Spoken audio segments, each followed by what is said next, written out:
This is Orson Welles, speaking from London.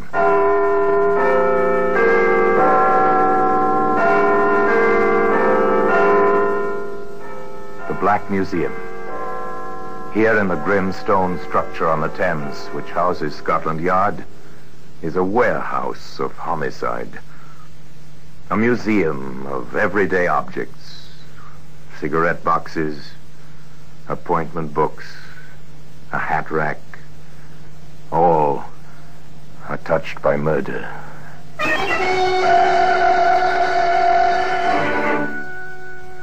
Now here's a brickbat. Coarse-grained, rough-edged, familiar.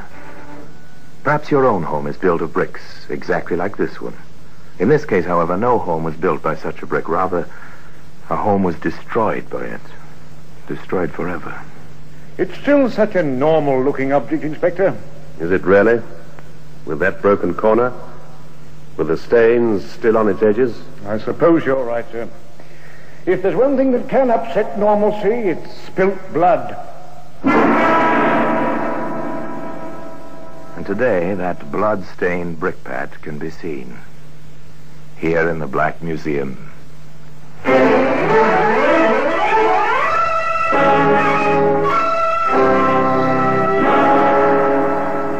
From the annals of the Criminal Investigation Department of the London Police, we bring you the dramatic stories of the crimes recorded by the objects in Scotland Yard's Gallery of Death, the Black Museum.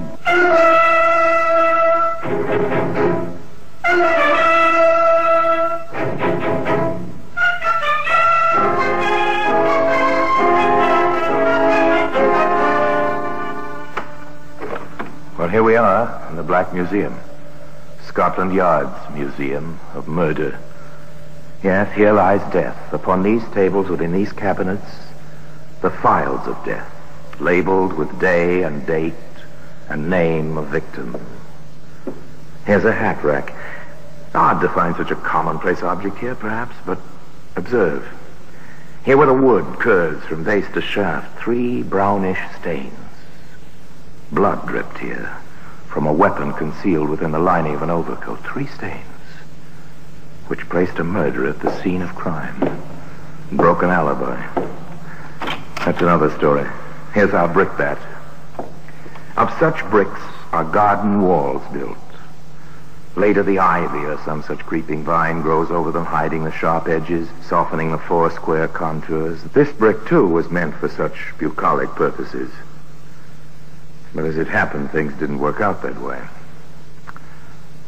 We might say it all began when young Anne Friskin composed an advertisement and told her much older husband, James, about it. So you're placing an advertisement. Wanted, boy, about 18. References, handyman work. Some such thing? Exactly, dear. Oh, very good. Only don't let him get too close to Alma. It might not be good for her. A simple domestic scene.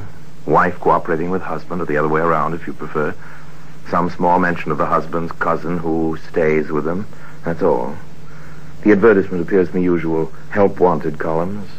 Several young men apply. One is Dick Terry. Yes, ma'am, I've had some experience during the summer at my uncle's place in Dorset. The money's all right?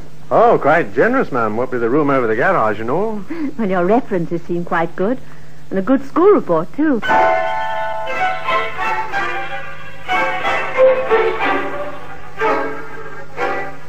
The boy settled into his job and worked out well. The gravel driveway was soon in good condition. The lawns were well mowed. The bricks were ordered for the repair job on the garden wall. Yes, the bricks were ordered. And in the household, all was well and quite normal. One more hand, ladies? If you wish, James. Aren't you satisfied with beating us again, dear? I suppose I should be. But it must be somewhat dull for you, Anne, dear, night after night with just Alma and me. In the household, as we've said, all was well and quite normal. Undercurrents? If you look for them, perhaps. Otherwise, a retired, well-to-do gentleman in a suburban London home, living quite happily with his lovely young wife and his cousin Alma. Still, one never knows, does one?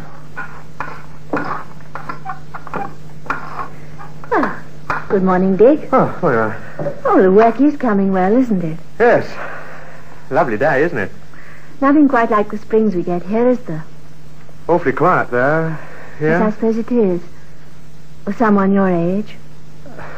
Begging your pardon, Mum, it don't seem to me like you'd be giving up just yet. Oh, thank you, Dick. It's nice of you to say so. Aren't you getting those bricks a trifle uneven, Dick? Ah, that's on purpose, Mum. It's a trick I learned from my uncle. It gives the creepers and vines and such a better hold. It's clever.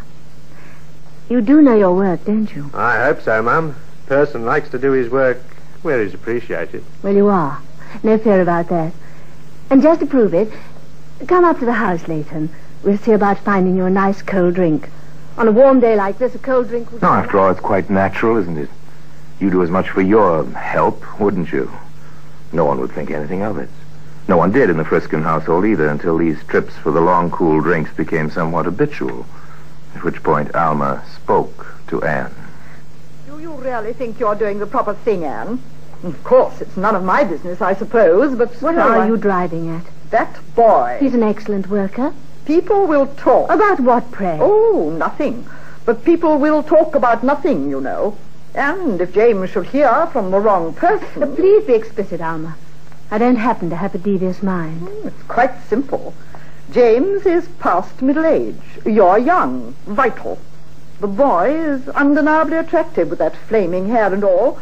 And he is up here at the house quite a good deal. And you're suggesting... No, of course not. I am merely pointing out to you how it can look to the neighbors. Frankly, I don't care. Please don't bring the subject up again, Alma. I refuse to discuss it with you.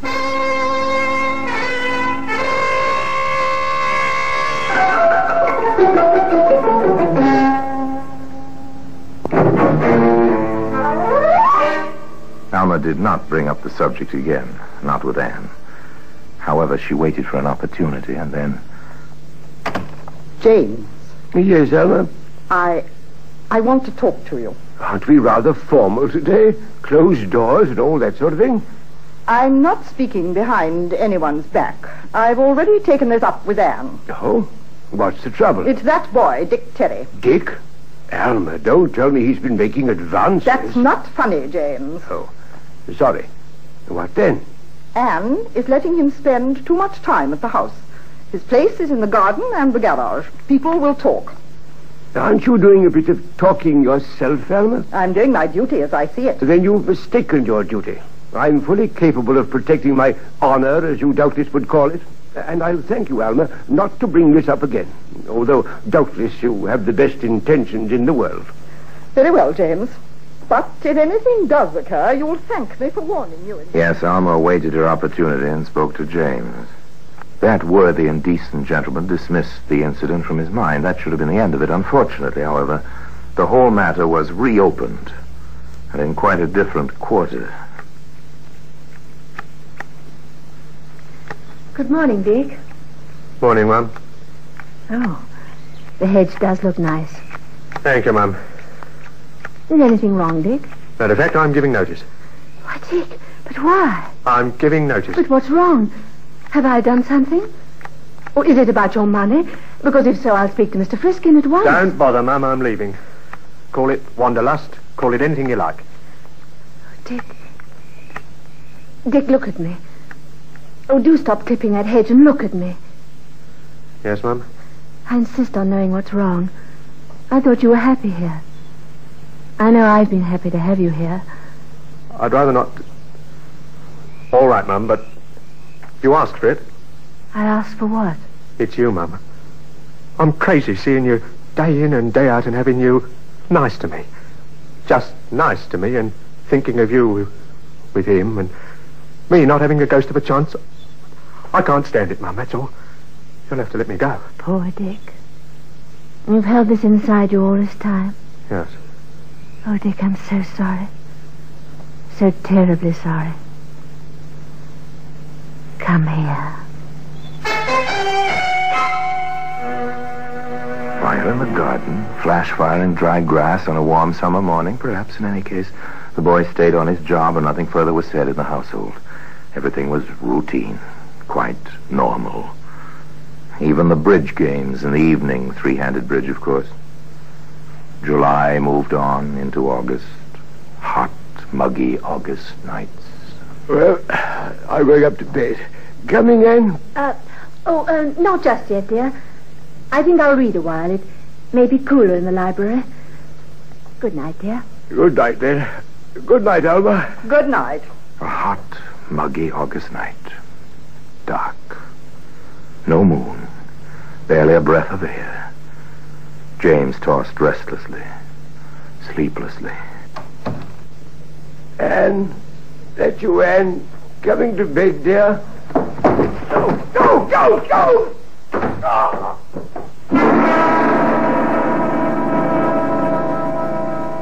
Well, today that brickbat can be seen here in the Black Museum.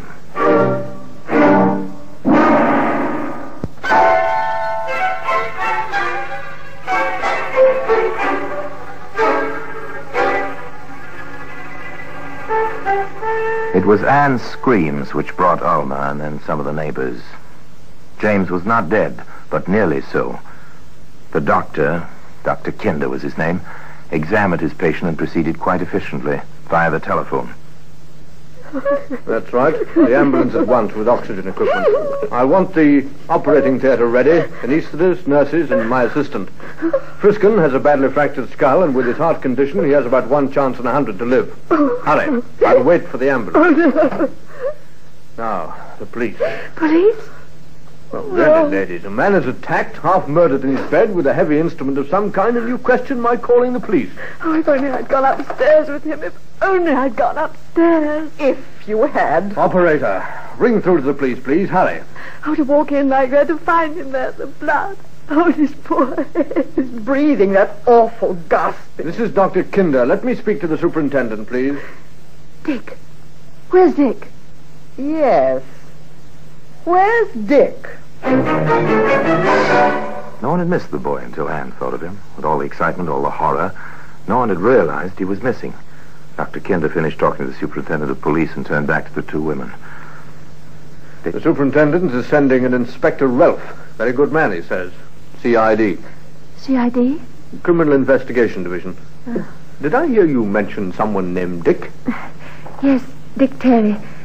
He's the hired man. Well, more of a boy than a man. He has a room over the garage. And he isn't in the house? He hasn't been here? No. The neighbors came, but not Dick. Perhaps I'd better fetch him. No, stay here. The police will find him. The police will find him. They did find him, but in his room over the garage. Where was he, Sergeant? In the attic, Inspector, hiding in a corner. All right, son, speak up. Why? I got scared. That's it, scared. What of? I heard Mrs. Friskin screaming, and I ran over from the garage, and when I got up to the room where the lights were on, Miss Galpin was carrying on, and Mrs. Friskin was just standing there screaming, and he was on the bed, and I just ran. You didn't offer to help. Why not? I couldn't think. Nothing. Why? I guess I didn't want to be blamed for doing it. Who would blame you? Oh, somebody. Anybody. Did you do it? No. I never touched him. Never. All right, Sergeant, hold him in the kitchen. All right, sir. I'll talk to the Galpin woman now. What is she, a companion or something? Cousin of the victim, sir. Lives here. All right, send her in. Alma Galpin knew nothing except the discovery of her cousin in the bedroom. But the inspector was curious. The hired boy says he was scared. Have you any idea why? Well, he's been making sheep's eyes at my cousin's wife. Oh? People were talking. He's a good-looking boy. She's so much younger than poor James. You know how an ignorant mind works sometimes. The inspector knew. Also, he was a considerate man. He implied as much to Anne Friskin. I know you've had a terrible shock tonight, Mrs. Friskin, but I have to ask you a few questions. Of course, Inspector. I'll try to answer. Did your husband have any enemies? Anyone who might want him out of the way? Oh, no. No one. Everyone liked James. Even the boy, Dick Terry? Dick? Oh, no. No, you don't think that Dick... I don't know yet, but we'll have to hold him, Mrs. Friskin. He seems to have something of a motive. At least, There seems to have been some talk. They held Dick Terry on an open charge pending developments at the hospital. There, James Friskin hung on the fringe of death, barely breathing, completely unconscious. At the house, Alma faced Anne. The police, what do they know? I don't understand. They're holding the boy. They're not even looking for the weapon. And meanwhile, whoever did it could be miles away. Then you don't think Dick did it? It's too pat, of course not. Why would he? Even... You never gave him any encouragement, did you, Alma? Did you? You're hysterical. I know exactly what I'm saying. And I don't believe that boy raised a finger against James. Then why did he hide? Wouldn't you, in his position? The police, arrest, the most obvious person. That's all they know. Someone ought to teach them their business. Obviously they don't. Well, there are those who would like to teach the police their business. Quite a few people would. Alma Galpin set out to try. And it was with that idea in mind that she appeared in Inspector Ralph's office at the local station house. Well, Miss Galpin, sit down, won't you? Thank you. What can I do for you? How far have you got in this case, Inspector? We're still holding the boy. The only charge at the moment is assault. If your cousin dies, well, that'll be another matter. Then you've done nothing. For the moment. I see. I brought you this. No? Why don't you open it? As you wish. Yes, I see. A brickbat with stains on it. Don't you want to have it checked for fingerprints? Rough surfaces like this don't hold prints. Why? It's the weapon. Oh? How do you know? I found it. It was in the little pile of leftover bricks at the foot of the garden. James was going to ask the boy to build a barbecue pit with them. I see. Well, how do you know so surely this is the weapon? That's blood on it, isn't it? It might be. Aren't you going to have it tested? Probably.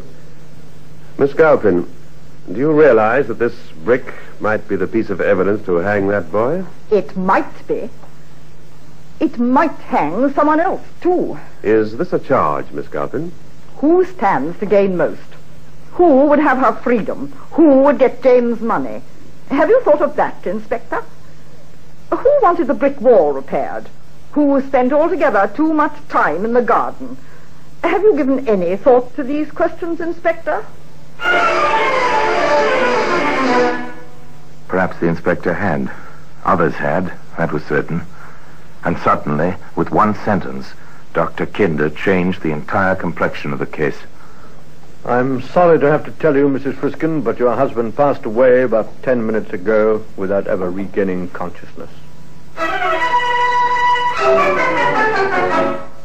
Now it was murder. And Anne Friskin, the young widow, came to the station house to see Dick Terry in his cell.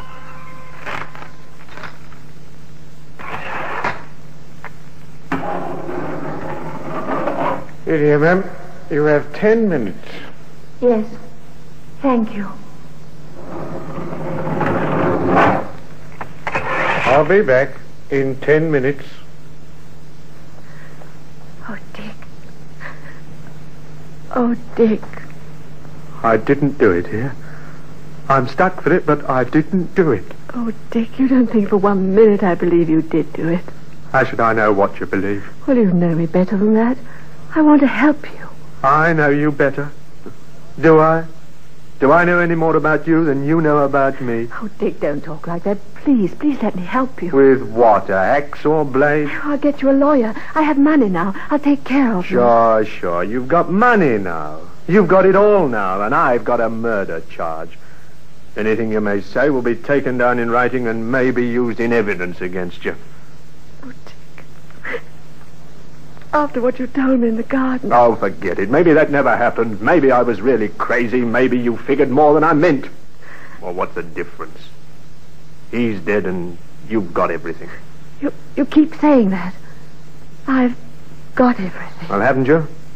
Isn't it what you wanted? Oh. You think I did it? Oh, do I? All I know is I didn't, but I'm stuck in this rotten jail. I won't peach on you if that's what you're worried about. Not unless my own neck can't be saved any other way. Oh, maybe you did, maybe you didn't. Not a very pleasant scene.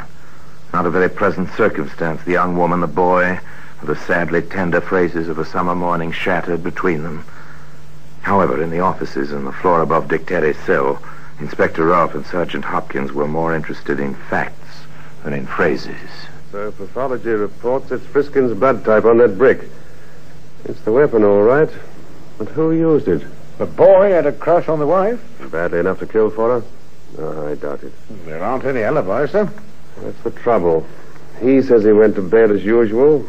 No one saw him anywhere that night. The Galpin woman says she went to bed. The widow says she read for a while, went upstairs and found her husband. Could all three of them been in it together, sir? How do you figure that, Sergeant? Well, Mrs. Friskin could have promised Galpin money, and Mrs. Friskin would have had the boy. They might have planned to have the boy actually do it. Come in. I'm sorry, Inspector. Not at all, Mrs. Friskin. Come in. Sit down. I believe you know Sergeant Hopkins. Yes. I have very little to say. It might be easier standing. As you wish, ma'am. I just saw Dick downstairs. Too bad about him. He seemed a nice lad. Yes, sir. Inspector, this is not the easiest thing for a woman. I understand. You have an alibi for the boy? And yourself? Yes. Yes, I do.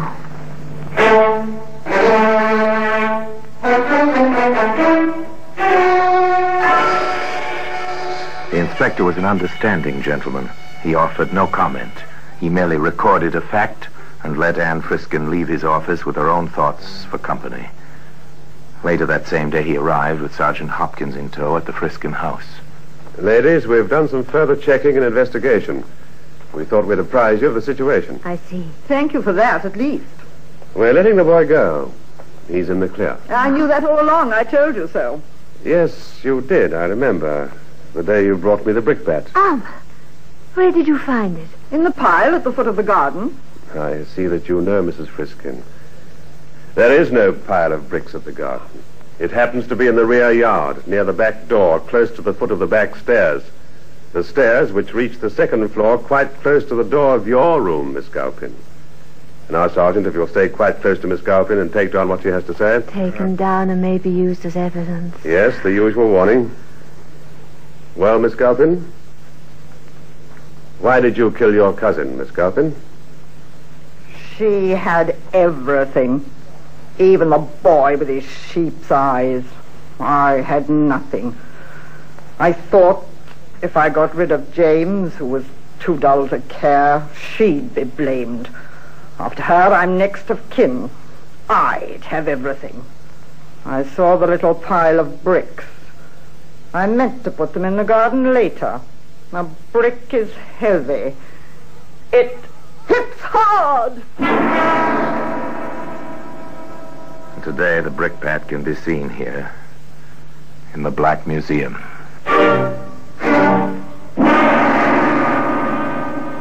Orson Welles will be back with you in just a moment.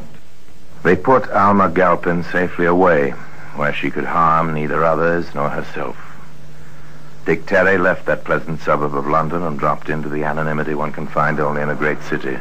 Anne Friskin sold the house and went far from London to start over, perhaps, but to carry with her always the memory of tragedy on a hot, muggy night, and the memory of a mistake made through loneliness and mistaken kindness.